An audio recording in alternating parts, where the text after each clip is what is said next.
Madame, Monsieur, bonsoir. Bienvenue à tous sur Gabon News.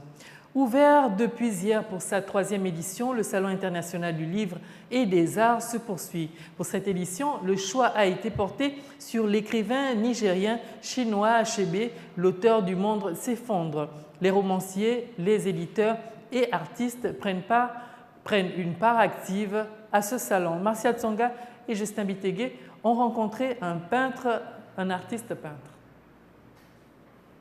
Son œuvre, Le Monde s'effondre, transcende largement le cadre étroit du pays Ibo dont il est issu. L'œuvre de chinois Achebe reste toujours d'actualité. Les réalités africaines en disent long. Le monde s'effondre. Quand vous voyez la situation mondiale aujourd'hui, si vous voyez la situation africaine aujourd'hui, on va reconnaître nos grands talents qui sont en train de s'effondrer, qui sont en train de disparaître.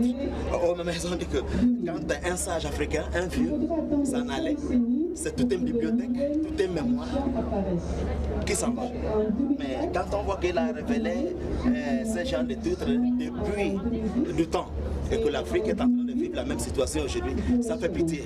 Il faut guérir le continent noir. Celui qui détruit l'Afrique détruit l'humanité, nous dit cet artiste qui rend hommage à l'homme de lettres. Chaque être humain, que vous soyez homme, femme, que vous soyez blanc ou noir, que vous soyez rouge ou jaune, tout le monde porte l'avenir d'Afrique. Celui qui détruit l'Afrique détruit soi-même. Monter ou descendre. C'est la seule loi qui est vraie. C'est la loi des causes et des faits. Donner et recevoir. Ce que vous semez, vous recevez. Donc, elle a révélé, mais on n'attend pas.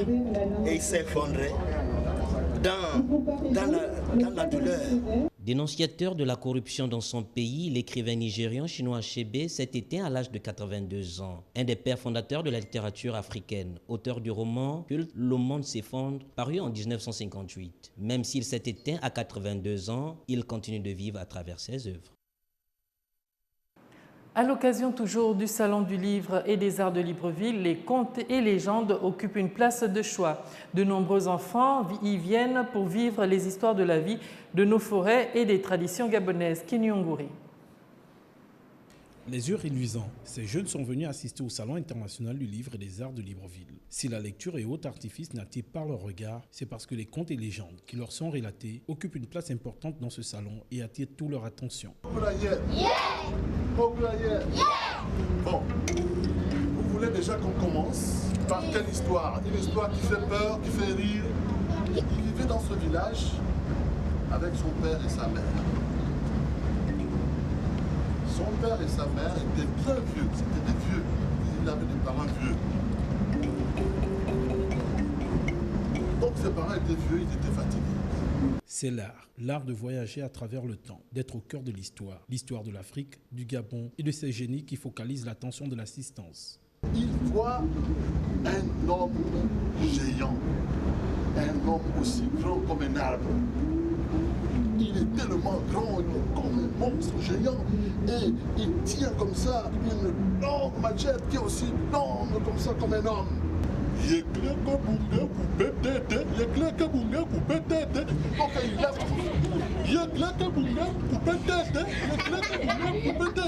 Au moment où il veut couper la tête de l'enfant, l'enfant dit « Pardon, donne-moi une autre proposition !» Oh non, pas ça. Pour les tout-petits aussi, le Salon international du livre a son importance. Une opportunité d'enseigner autrement à la jeunesse les bienfaits de certains événements qui mettent en avant la culture dans son ensemble. Autre fait d'actualité, lutter contre le terrorisme à travers le monde, les musulmans du Gabon se sont retrouvés autour du président du Conseil supérieur des affaires islamiques pour évoquer ensemble les questions et résolutions relatives aux travaux du Congrès islamique mondial qui s'est tenu en fin de mois de février en Arabie Saoudite. Kenyongouri, Nour TV. Au lendemain du Congrès islamique international sur l'islam contre le terrorisme qui a réuni les imams et oulémas du monde islamique à la Mecque du 22 au 25 février 2015, le président du Conseil supérieur des affaires islamiques du Gabon a tenu à réunir les imams gabonais lors de la récente rencontre à la mosquée Hassan II de Libreville pour le compte-rendu des assises. Vous savez, au niveau du Conseil, nous ressentons encore quelques réserves de certains frères qui n'ont pas encore compris ce qu'est la solidarité islamique. Des gens qui vivent encore à une autre époque. Et des gens qui ne réalisent pas le chemin fait par cette communauté. L'essentiel de ces assises portait sur les causes et les conséquences du terrorisme, tant sur le plan médiatique, socio-économique que culturel. Pour ce faire, la Ligue islamique mondiale a pris les résolutions subséquentes pour enrayer ce phénomène. 1.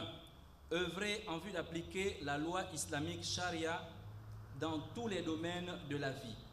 Lancer un programme de réforme générale visant à concrétiser la justice. Protéger la dignité humaine. Assurer les droits. Répondre aux demandes des peuples, préserver leurs acquis et réaliser leur bien-être. En vue de bouter ce phénomène du monde, la communauté islamique mondiale vient réaffirmer son engagement dans la mise en œuvre des fondations de recherche afin d'exposer la position de l'islam vis-à-vis du terrorisme ainsi que les efforts des musulmans dans la lutte contre ce phénomène. Située en plein cœur de Libreville, la route du quartier Lalala à gauche, nous sommes là dans le 5e arrondissement de Libreville, est dans un état peu honorable. Une situation assez gênante pour les usagers, mais aussi pour les habitants de cette zone. Une route qui déroute. Nous voyons cela avec Georges Mexan, un tuntum. Un grand trou devenu une gigantesque mare avec les eaux des pluies. Les automobilistes qui passent par cette voie du quartier Lalala à gauche font appel à toute leur habileté de chauffeur pour ne pas abîmer leur véhicule. Les habitants de cette zone semblent ne plus savoir à quel saint se vouer. Pour arriver à Iaï, nous sommes obligés de demander 200 et si le taximan n'accepte pas, on est obligé de marcher. Vraiment, si les habitants de Lalala, les députés, les maires peuvent vraiment voir cette situation-là pour nous. La mairie n'est pas loin, qu'ils viennent voir pour prendre vraiment les décisions qu'on attend d'eux. Ce n'est pas venir nous demander de voter après, on ne bénéficie de rien de tout ça. Conséquence, la circulation est au ralenti pour que chacun puisse passer sans causer de dégâts. Ça me manque, si j'avais les moyens, un peu d'argent, peut-être je peux appeler un catapillar pour aller seulement arranger un peu ça. Parce que la voiture, on a plein de voitures qui passent là-bas. Même quand les gens passent devant le bout ici là, quand je mets ça dans la bouette, pour passer avec la bouette, je ne peux plus. Parce que la route est vraiment foutue. Donc, moi, je veux seulement qu'on arrange la route là. Ça, et ça qui est à Dakar. Malgré que de nombreux kilomètres aient été bitumés dans le pays, des routes de Libreville et plusieurs autres à l'intérieur attendent leurs travaux de modernisation.